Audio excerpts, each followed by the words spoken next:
Meus queridos, a paz do Senhor, eu sou o pastor Anderson Silva e você está na Academia de Pregadores, nas nossas lições bíblicas de escola dominical. Estamos estudando as lições do quarto trimestre de 2019 e na aula de hoje estudaremos a lição de número 6, a lição de número 6 do dia 10 de novembro de 2019. O título da lição é A Rebeldia de Saul e a Rejeição de Deus. A lição de hoje, ela traz um texto que me assombra muito. Quando Saul foi rejeitado por Deus como rei. E mais à frente nós falamos disso, mas fica sempre aqui a pergunta: Deus pode rejeitar alguém? Outra pergunta que é importante se fazer aqui é: Saul foi rejeitado por Deus só como rei? Então vamos lá, primeira pergunta que eu vou deixar, eu quero escrever aqui. A primeira pergunta: Deus pode rejeitar?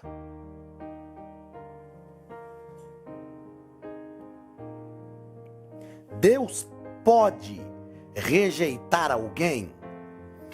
Outra pergunta que é importante a gente fazer aqui: Saul foi rejeitado como rei?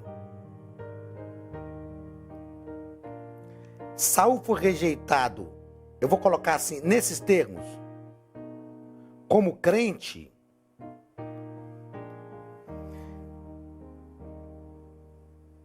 Que quando Deus rejeita Saul, Deus rejeita só como rei, Deus rejeita só como crente. Então, primeira coisa, até antes de tratar do texto áureo, vamos responder essas três perguntas aqui. E como eu disse, isso é algo que me traz muito temor. A primeira pergunta: Deus pode rejeitar alguém? Eu sempre digo, principalmente quando eu leciono teontologia, que é a doutrina do ser de Deus, eu falo com os alunos em sala de aula: sempre que alguém te perguntar se Deus pode fazer qualquer coisa, sempre responda: pode. Deus pode tudo. Deus pode tudo. Mas aí, por favor, não me venha fazer a pergunta: Deus pode pecar? Pecar não é uma condição de poder ou não poder. A ideia de Deus, eu não vou entrar nesse mérito aqui agora, porque não é aula de teontologia. A ideia de Deus exclui a ideia de pecado, porque Deus é perfeito. Então Deus não peca, não é porque Ele pode ou deixa de poder. Não tem aquele negócio, eu falo, tem gente que... uma coisa que é impossível para Deus. Um aluno um dia me falou: professor, qual é uma coisa que é impossível para Deus? Eu falei: nada. A Bíblia diz que para Deus não há impossíveis. Eu falei: não é impossível Deus pecar. Aí parece que tem um dia que Deus acorda assim, dá uma espreguiçada e fala: eu queria tanto pecar, mas eu não posso porque eu sou Deus.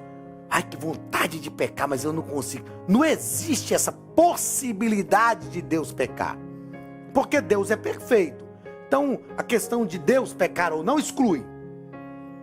Não é uma possibilidade, porque a ideia de Deus é de perfeição suprema. E essa ideia de perfeição exclui a ideia do pecado. Mas sempre que alguém perguntar se Deus pode fazer qualquer coisa, a resposta é: pode, porque Deus é soberano. Deus pode matar? Pode, porque Ele é soberano. Deus pode curar? Pode, porque Ele é soberano. Deus pode salvar? Pode, porque Ele é soberano. Deus pode rejeitar? Pode, porque Ele é soberano. Quando Deus rejeita, Ele está sendo injusto? Não. Primeiro, que pela sua onisciência, Deus sabe se aquela pessoa vai se arrepender ou não. E Deus só rejeita aquele que não se arrepende. Então Deus rejeitou Saul. Deus rejeitou Saul como rei, ou Deus rejeitou Saul como pessoa, como crente também? Aí eu vou te dar uma visão bíblico-teológica.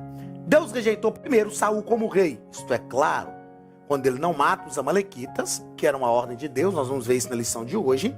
Samuel fala com ele: hoje Deus confirmaria o teu reino. Que palavra pesada. É algo que, eu repito, que me perturba.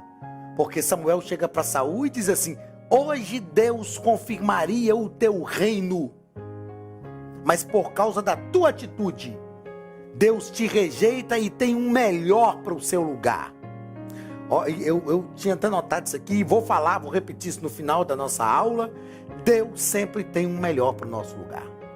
Eu não estou aqui hoje dando aula na Academia de Pregadores porque eu sou melhor. Eu estou porque foi uma porta que Deus abriu dentro de um plano, um projeto de Deus. O dia que eu achar que eu estou aqui porque eu sou melhor, Deus vai me dizer, eu tenho um melhor para o seu lugar. E nós vamos tratar dessa questão no final da aula.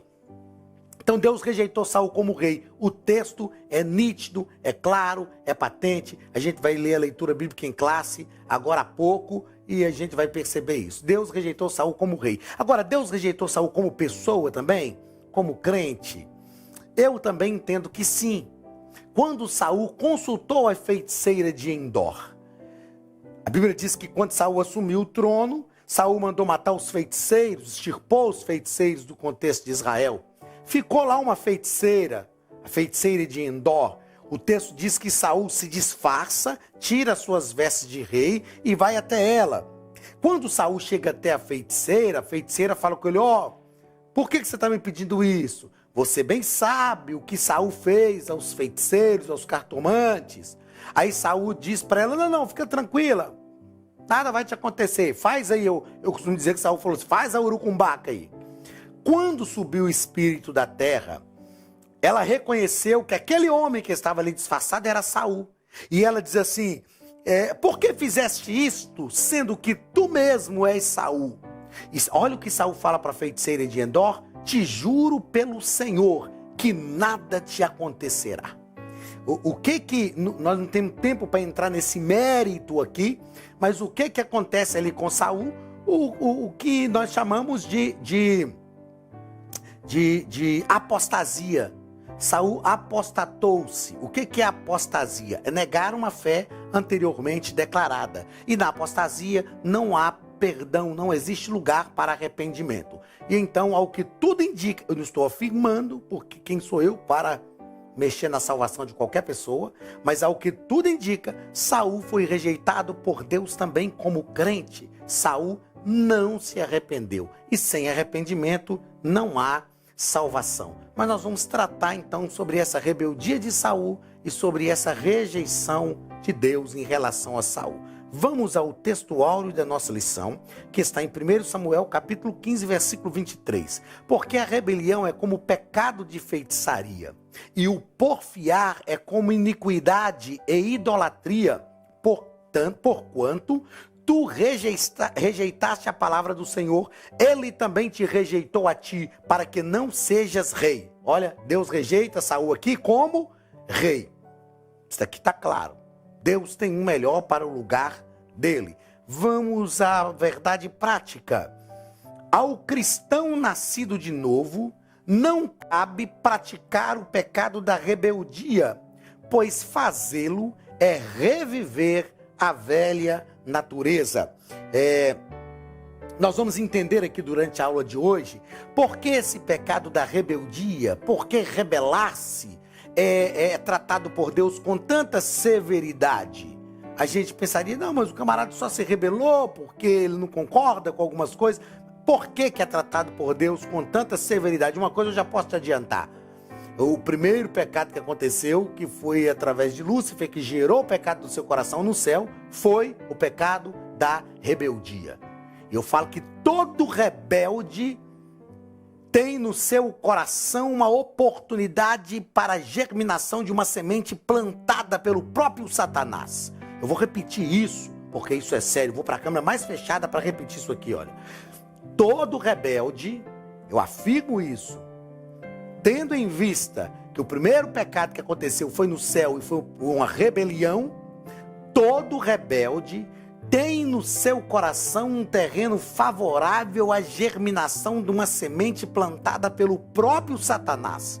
Todo rebelde manifesta no seu coração aquilo que é colocado pelo próprio Satanás. Precisamos ter cuidado, porque esse pecado da rebelião... Ah, pastor, mas eu estou certo. O meu pastor está fora da direção de Deus. Eu não concordo. Olha, não se rebele. Vamos aprender com Davi. Davi não se rebelou contra Saul. mesmo sabendo que Saul já estava rejeitado por Deus, mesmo sabendo que ele seria o próximo rei, mesmo já sendo ungido por Deus para ser o próximo rei. Saul liderou o povo de Israel cerca de 20 anos, rejeitado por Deus. E Davi esperou o momento de subir ao trono. Então, não permitamos que essa semente da rebeldia, que é plantada por Satanás no coração de pessoas insubmissas, não permitamos que essa semente encontre germinação em nosso coração, ok? Vamos ao ponto central da nossa lição. O crente nascido de novo não deve praticar o pecado da rebelião. Aquele que está em Cristo, Paulo disse, nova criatura é. As coisas velhas se passaram e eis que tudo se fez novo. Objetivos da nossa lição. Objetivo geral, ressaltar que o crente nascido de novo, ao crente nascido de novo, não cabe praticar o pecado da rebeldia. A nossa vida agora é direcionada pelo Espírito Santo. E o Espírito Santo precisa nos direcionar e nos levar à submissão. Todo rebelde é insubmisso. E se nós formos submissos à nossa liderança, nós não nos rebelaremos. Objetivos específicos. Primeiro, definir rebeldia. Esse primeiro ponto é técnico. Nós vamos definir o que é essa palavra rebeldia. Segundo ponto e segundo objetivo específico, explicar a rebeldia de Saul, como se deu, o caminho que Saul passou. E terceiro, caracterizar a liderança sem critérios de Saul. Uma liderança fragilizada, uma liderança que sucumbia à vontade do povo e por causa disso foi cortada por Deus, rejeitada por Deus. Saul foi rejeitado por Deus. Leitura bíblica em classe está em 1 Samuel capítulo 15, do versículo 17 ao versículo 28. Vamos ao texto. E disse Samuel, porventura sendo tu pequeno aos teus olhos, não foste por cabeça das tribos de Israel? E o Senhor te ungiu rei sobre Israel. E enviou-te o Senhor a este caminho e disse, vai e destrói totalmente a esses pecadores, os amalequitas, e peleja contra eles até que os aniquiles. Por que, pois, não deste ouvidos à voz do Senhor? Antes voaste ao despojo e fizeste o que era mal aos olhos do Senhor. Então disse Saul a Samuel, antes dei ouvidos à voz do Senhor e caminhei no caminho pelo qual o Senhor me enviou e trouxe a Agag, rei de Amaleque, e os amalequitas destruí totalmente. Mas o povo, olha que a síndrome de Adão, mas o povo, a culpa não é minha, o povo tomou do despojo ovelhas e vacas, o melhor do interdito, para oferecer, olha a boa intenção de Saul. Os antigos dizem que de boa intenção o inferno está cheio, né? Não é a Bíblia que fala isso não, os antigos. Mas Saul passou pelo mesmo caminho. Mas o povo tomou do despojo ovelhas e vacas, o melhor do interdito, para oferecer ao Senhor teu Deus em Gilgal. Olha, como diz os jovens, o lero-lero de Saul. Ele tomou, o que eu trouxe aqui foi para oferecer ao Senhor teu Deus, como se Deus estivesse querendo sacrifício o tempo todo. Porém Samuel disse, tem porventura o Senhor tanto prazer em holocaustos e sacrifícios, como que se obedeça à palavra do Senhor? Eis que o obedecer é melhor do que o sacrificar, e o atender melhor é do que a gordura de carneiros. Porque a rebelião é como pecado de feitiçaria, e o porfiar é como iniquidade e idolatria. Porquanto tu rejeitaste a palavra do Senhor, ele também te rejeitou a ti, para que não sejas rei. Pronto, está definido, determinado por Deus, não tem volta. Então disse Saul a Samuel, pequei, porquanto tenho traspassado o dito do Senhor, e as tuas palavras, porque temi o povo. Um líder não pode estar temeroso diante do povo mais do que o temor que ele tem a Deus. Deus está mostrando para Saul o seguinte: eu te chamei para liderar o meu povo, você não pode viver oprimido por ele, pressionado por ele. Aí Saul diz: porque temi o povo e dei ouvidos à sua voz. Ou seja, a culpa não é minha, a culpa é do povo. A culpa era dele, ele era o responsável. Nós precisamos aprender isso. Como líderes, nós somos os responsáveis. Ah, mas foi o povo que me levou. Deus nos colocou para liderar o povo conforme a sua vontade. Então temos que buscar a orientação de Deus e não seguir o que o povo quer. Há um dito popular que diz que a voz do povo é a voz de Deus. Nem sempre. Nem sempre. E na verdade, geralmente a voz do povo não é a voz de Deus. A voz de Deus é a voz do profeta, é a voz do líder, é a voz do sacerdote. Então precisamos entender isso. Moisés, por causa do povo, perdeu a terra prometida. Saul, por causa do povo, está perdendo a sua liderança. Então precisamos ter cuidado. Mas vamos adiante aqui no texto bíblico. Sigamos o texto bíblico. Agora, pois, te rogo, perdoa-me o meu pecado e volta comigo para que adore o Senhor. Ou seja, ele está sempre querendo arrumar um jeitinho aqui. Perceba que no próprio texto, Saul não demonstra arrependimento. Ele está querendo que Samuel vá com ele, que Samuel facilite as coisas para ele. Porém, Samuel disse a Saul: não tornarei contigo, porquanto rejeitaste a palavra do Senhor. Porquanto rejeitaste a palavra do Senhor, já te rejeitou o Senhor, para que não sejas rei sobre Israel. Olha a inteligência de Samuel. Para que você vai voltar com quem Deus já rejeitou? Para sobrar para você também? Então precisamos ser inteligentes. E virando-se Samuel para se ir, ele lhe pegou pela orla da capa e a rasgou. Não era a intenção dele rasgar, mas o desespero dele aqui. Ao invés de se submeter à vontade de Deus, de aceitar o que era a vontade de Deus, ele não aceita. Rasgou a orla da capa. Então Samuel lhe disse: o Senhor tem rasgado de ti hoje o reino de Israel e o tem dado ao teu próximo melhor do que tu. Isso aqui é duro de ouvir. O Senhor o tem dado ao teu próximo melhor do que tu. Como eu disse anteriormente, Deus sempre tem um melhor. O Senhor tem dado ao teu próximo melhor do que tu. Que Deus nos ajude, que tenha misericórdia de nós, para que nós não incorramos no mesmo erro de Saul. Eu falo em termos assim bem práticos, que na hora de ganhar o 10, Samuel fala com Saul: hoje Deus confirmaria o teu reino, mas por causa da tua desobediência, o Senhor rasgou o teu reino de ti e tem dado ao teu próximo, que é melhor do que tu. Vamos aos comentários da nossa lição, comentários muito bem feitos pelo pastor Osiel Gomes. Primeiro ponto da nossa lição vai falar sobre definição de rebeldia, o conceito de rebeldia. A rebeldia é caracterizada como um ato de resistência, é opor-se a uma autoridade. Por vezes se trata de uma obstinação em excesso. E eu coloquei aqui uma frase que eu já disse e a repito: todo rebelde é insubmisso. Mas o que isso tem a ver? Tudo. Porque o modelo que Deus espera para nós é o modelo de Cristo.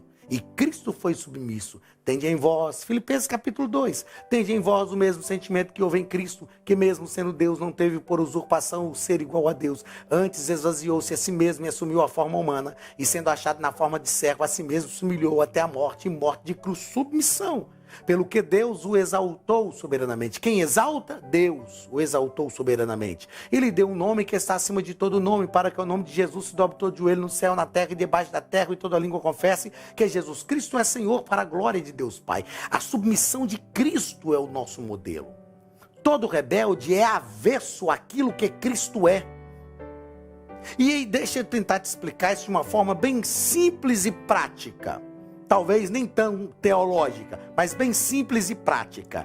Se Cristo, que era Deus, se encarnou e se submeteu irrestritamente à vontade do Pai, por que agora um reles mortal, um homem pecador, se Cristo, que não cometeu pecado, imagine agora um homem, um reles mortal, um homem pecador, por que ele não se submeter? Por que ele não se submeteria? Por que não está submisso à vontade de Deus? Não é? Se Cristo se submeteu, por que não eu? Este foi o erro de Saul. E aqui está o contexto de rebeldia. Por que a rebeldia é tratada com tanta severidade por Deus? Porque a rebeldia manifesta, primeiro, aquilo que Lúcifer foi.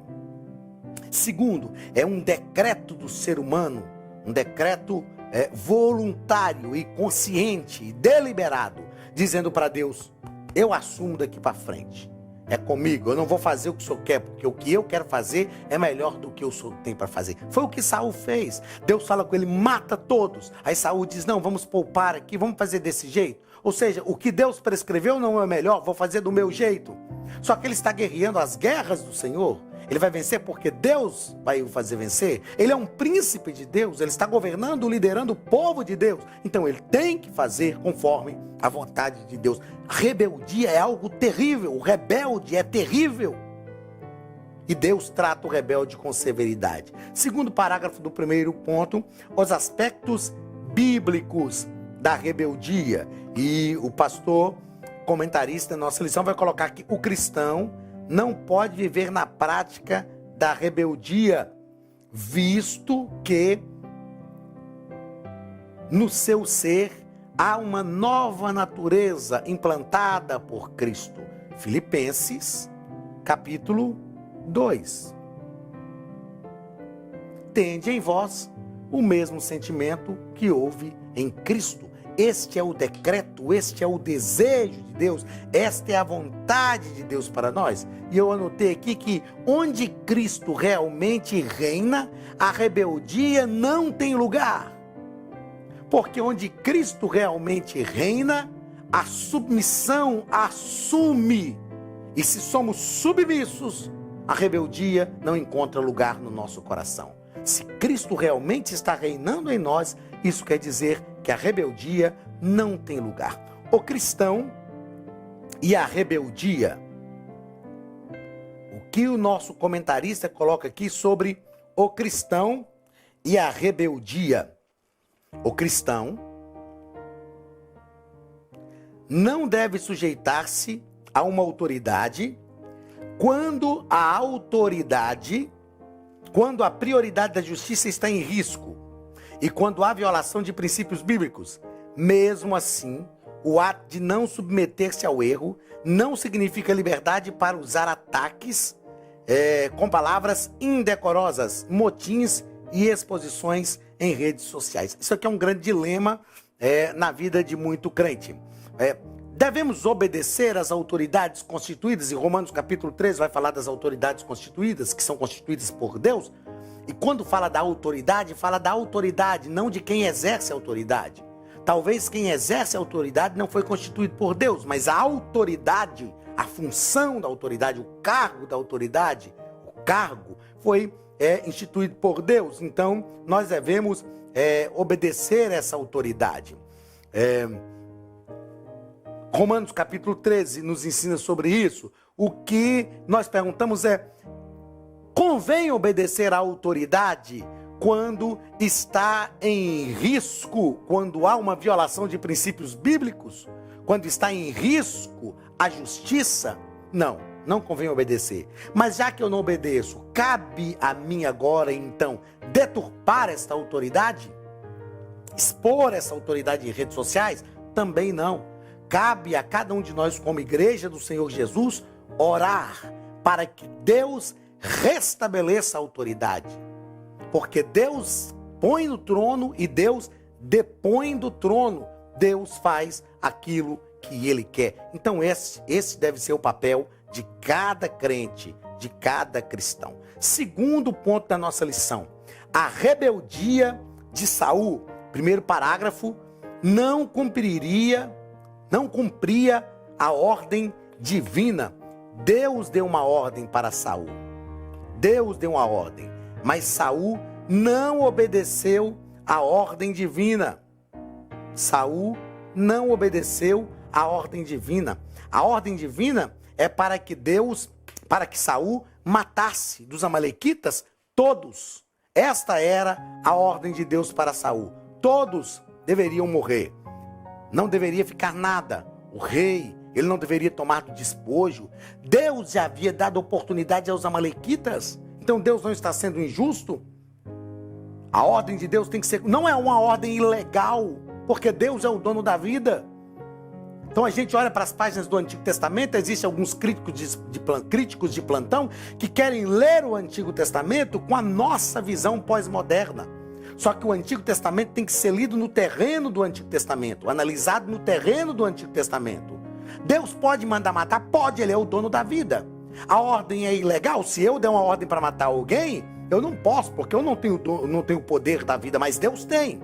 Então, quando Deus manda matar, ele deveria obedecer. E ele desobedece. Ele não cumpre a ordem divina. Segundo parágrafo, Deus se arrependeu em relação a Saul. É importante entendermos que quando nós lemos esta palavra, Deus se arrependeu, no contexto teológico, nós chamamos isso aqui de antropopatismo. Vem de dois termos gregos, anthropos do grego, que é homem, e empatia, que é sentir o que o outro sente. Antropopatismo é atribuir sentimentos humanos a Deus. O arrependimento na visão humana, ele ocorre porque nós falhamos, erramos, e então nos arrependemos. No caso de Deus, não é esse tipo de arrependimento. Deus arrependeu-se de colocar Saul no trono. Deus não queria mais Saul no trono, porque Saul cometeu dois erros graves. Deixou de seguir e deixou de executar a vontade de Deus. Duas razões, e são razões graves. Saul deixa de seguir a vontade de Deus, mas ele deixa também de executar a vontade de Deus. Ou seja, Saul se obstina contra Deus. Voluntariamente, ele quis fazer isso. E ele se rebela contra o Senhor. Terceiro parágrafo deste segundo ponto. A rebelião como pecado de feitiçaria. Como entendermos essa questão da rebelião como pecado de feitiçaria? Como eu disse e repito, o nosso comentarista foi muito feliz nos seus comentários e eu quero lançar mão do que o pastor Osiel Gomes nos coloca aqui, ó. No texto está claro que as expressões falam de apostasia. A primeira, a respeito da negação da autoridade divina. A segunda, de reconhecer Deus acima de tudo. Então, duas coisas. Primeira, a respeito da negação da autoridade divina, e a segunda, a respeito de reconhecer Deus acima dos poderes divinos. Então, o que é essa apostasia? O que é apostatar da fé? Já falamos lá no início. Apostatar da fé é negar uma fé anteriormente declarada. É o Saul que manda matar os feiticeiros e depois vai consultar os feiticeiros. Isto é apostasia. Então, a apostasia, e a Bíblia diz que a rebelião é como pecado de idolatria e apostasia, né? Então, primeiro, a apostasia está ligada à negação da autoridade divina. Ou seja, Deus não tem autoridade mais sobre a minha vida. Era uma autoridade que já era reconhecida por mim e agora eu digo não, ele não tem mais essa autoridade sobre a minha vida. E a segunda atitude é reconhecer outros poderes acima de Deus. É o que Saul faz, vai consultar a feiticeira de Endor.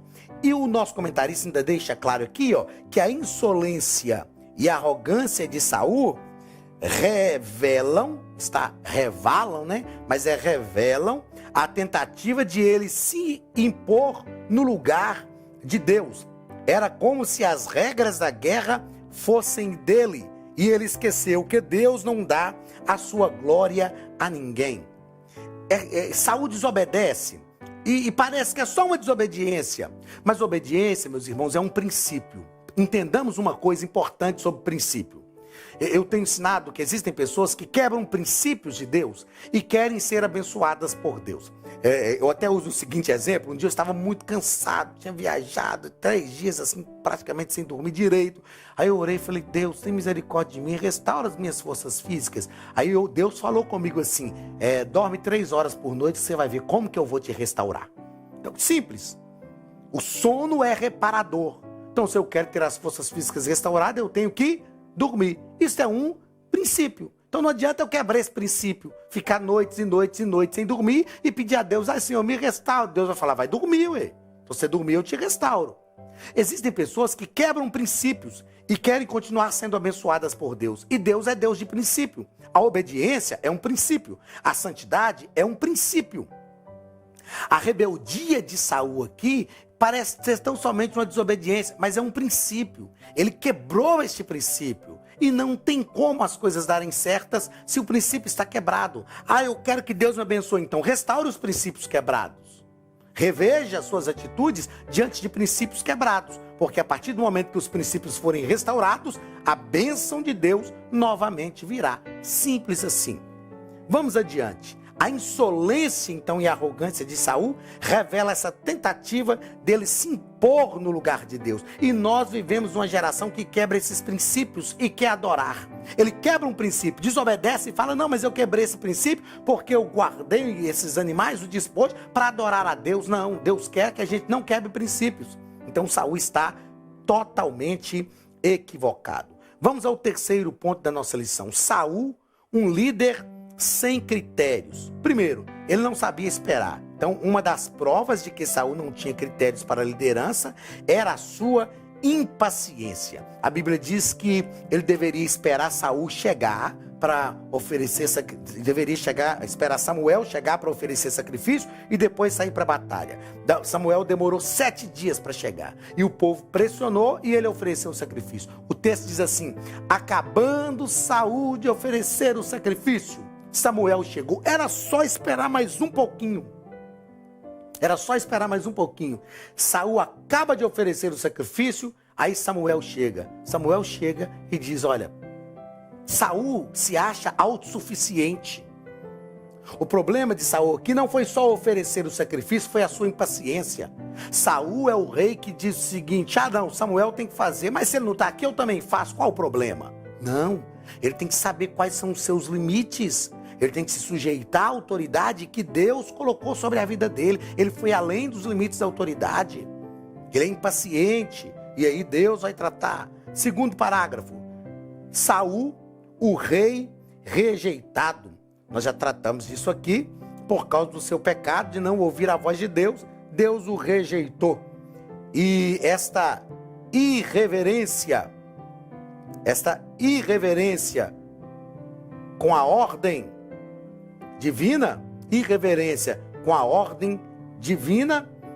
fez com que Deus o rejeitasse, né? Então, coisas que marcam a rebelião de Saul: a irreverência com a ordem divina, com a ordem de Deus, voto tolo, infidelidade na guerra contra os amalequitas e desobediência às palavras do Senhor. O que levou Saul a ser rejeitado por Deus? Essas 3 coisas, ó.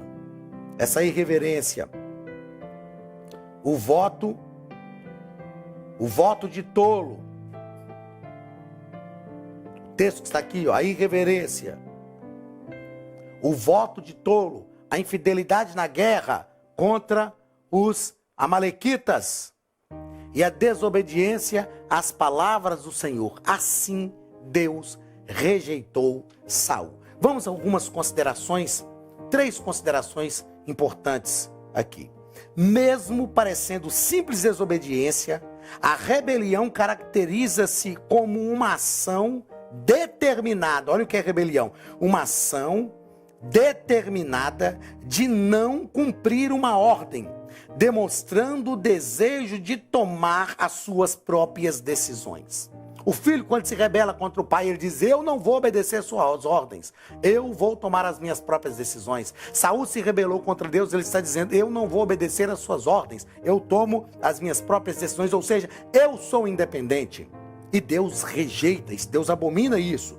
Segunda consideração, o importante não é começar bem. É lógico que é importante começar bem, mas mais importante do que começar bem é terminar bem. Começar bem, geralmente todo mundo começa, mas o importante é terminar bem. Saul começou bem, venceu os filisteus, os descendentes dos gigantes, o povo mais terrível que guerreou contra Israel. Ele venceu, mas depois ele comete diversas falhas. E terceira consideração, Deus sempre tem o melhor, eu insisto nisso, Deus sempre tem o melhor para o meu lugar. E quem é o melhor que Deus tem? Isso que me deixa intrigado com Deus. Quando Deus fala com Saul: eu tenho o melhor para o seu lugar. Se alguém me perguntasse: quem você acha que é o melhor? Eu diria: é o chefe do exército, é um dos príncipes de Israel. Quem é o melhor que Deus tem para o meu lugar, para o lugar de Saul e para o lugar de todos aqueles que se acham que são bons e podem se rebelar contra Deus? O melhor que Deus tinha para o lugar de Saul era um menino que não tinha nem como sair à batalha ainda. Estava no campo, pastoreando o rebanho do seu pai. Para substituir um rei arrogante, Deus usa um menino. Para matar um gigante arrogante, Deus usa um menino. O melhor que Deus tem está sendo preparado por Deus para assumir o lugar de qualquer um que se tornar arrogante e achar que é totalmente independente de Deus. Mas que Deus tenha misericórdia de nós, Deus tenha misericórdia da minha vida, que nós entendamos que a função que exercemos na obra de Deus não é porque somos melhores, é porque somos chamados por Deus e Deus nos abriu esta porta para trabalhar em favor do seu reino. Deus te abençoe em nome de Jesus, que nós tenhamos temor e tremor diante desta lição. Hoje Deus confirmaria o teu reino, mas por causa da tua desobediência, Deus te rejeita e tem o melhor para o seu lugar. Mas que Deus não nos rejeite, que sejamos submissos ao Senhor, que façamos a obra de Deus, para que o nome de Jesus seja glorificado. Deus te abençoe, um abraço do pastor Anderson Silva e da Academia de Pregadores, e até semana que vem, em nome de Jesus.